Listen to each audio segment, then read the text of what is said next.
The video shocked the nation, added to the concern about law enforcement shooting first and asking questions later. The grand jury speaks in South Carolina, just one issue for cops to face. President Obama is busy doing more than just having a few beers with the powerful in Germany. But what's coming out of the G7 meetings would seem to be wishful thinking at best.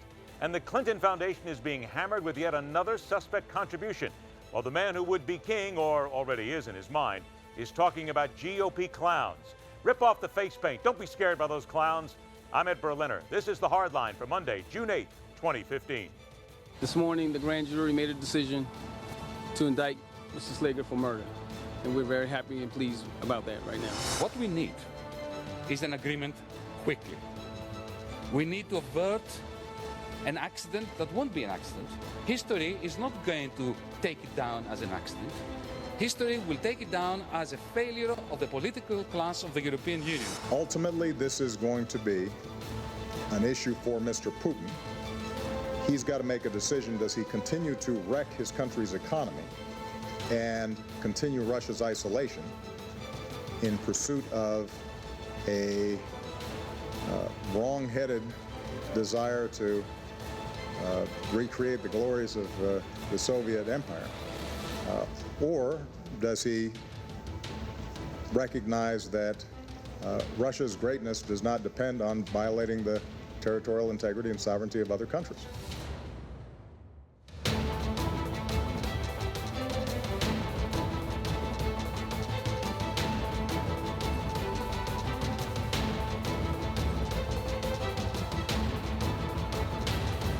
We're leaving no stone unturned. It's been approximately 36 hours since these inmates escaped.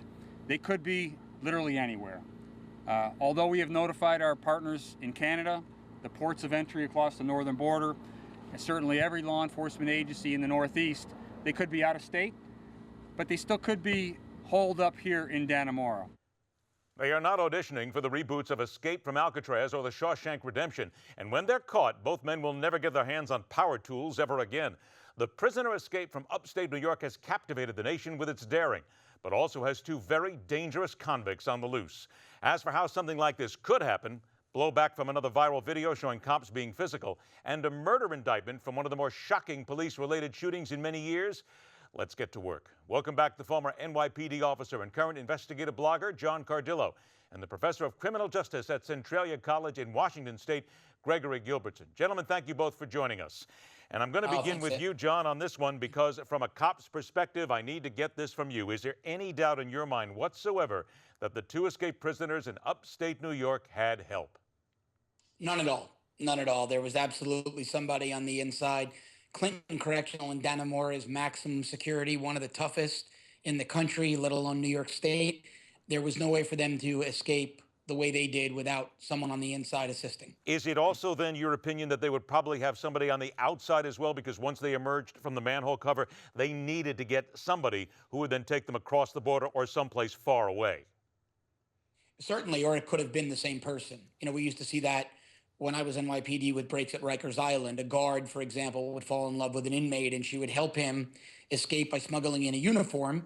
And then she would be waiting for him on the outside. She would leave a little bit before he did. So there's the possibility that it's someone else, but also they should consider the same person or group of insiders. Professor Gilbertson, what does this then tell you about the security of this prison? Because this is known to be, I mean, some people actually call this maybe even the Siberia prison, if you will, but they're supposed to have such great security. Something slipped here, and it slipped obviously. This is something you've got to address immediately.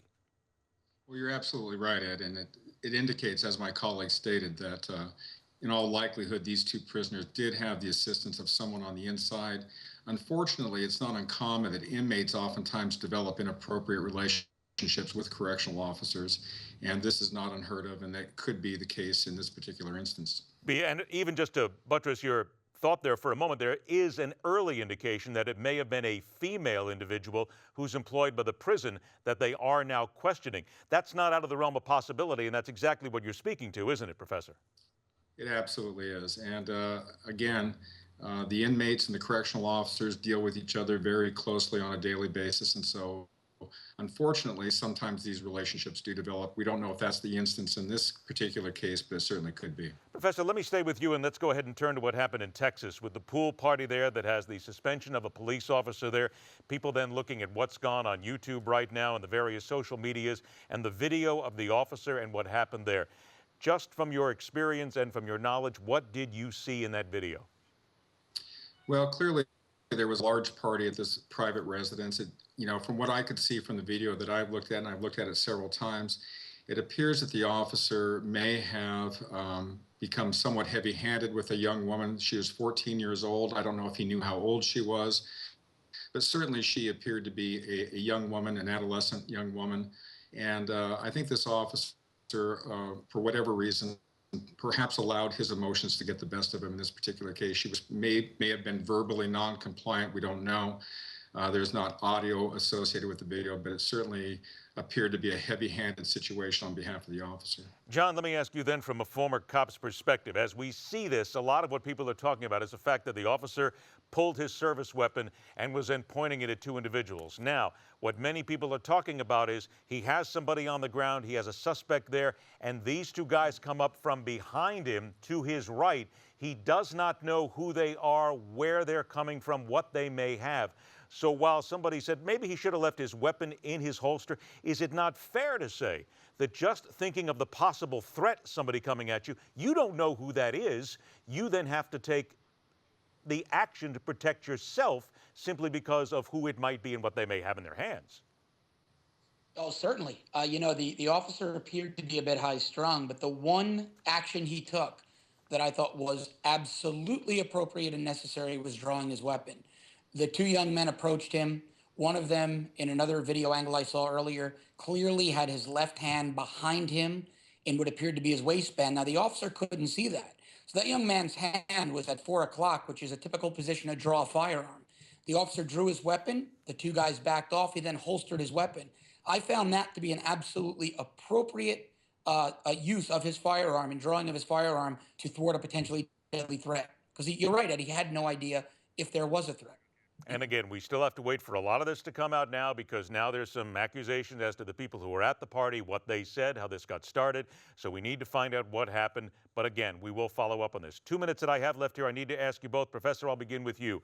The former South Carolina police officer has been indicted in the death of Walter Scott. Michael Slager jailed on a murder charge since April 7th, and they have now finally brought charges against him. I know we've discussed this, and you probably have in the past as well, but from what we know, does this look like almost an open and shut case that this officer just acted wrong, just took too much force in what he did? Well, from the video, Ed, it certainly appears to me that the officer acted completely outside the bounds of any use of force that's appropriate for a police officer. He shot the man 8 times, or shot at him at least 8 times. I counted it again today. The man was clearly, Mr. Scott was clearly running away from him, trying to escape.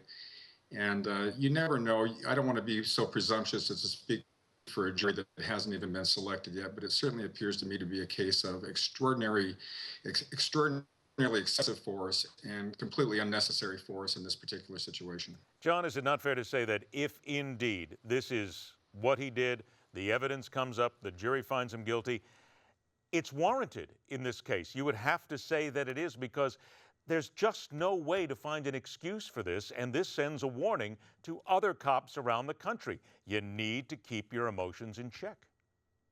Yeah, I really have to agree with every word the professor said. He echoed my sentiments pretty much to the letter. And for me, that last shot, there's a hesitation. He waits and he fires again.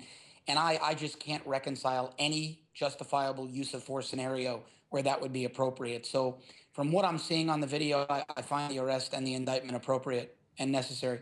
And we will now have to wait for this as well, because again, this has now gone down to the grand jury on the murder charge in connection with the April 4th shooting death. Gentlemen, I want to thank you both for your expertise, because on these matters, we need to turn to you guys who've been there before and know what is actually being done and said. John Cardillo, Professor Gregory Gilbertson, thank you so much for your time. We'll speak again. And let's now turn this over to social media for our viewers here. Do you believe in any of these cases that the correct action was taken? What do you think about what happened in Texas? What about the indictment of the officer in South Carolina? And then what about the guys in upstate New York? Tell us about it on social media. We'll talk about it right here because this is the fastest 60 minutes in news. The Hardline will continue.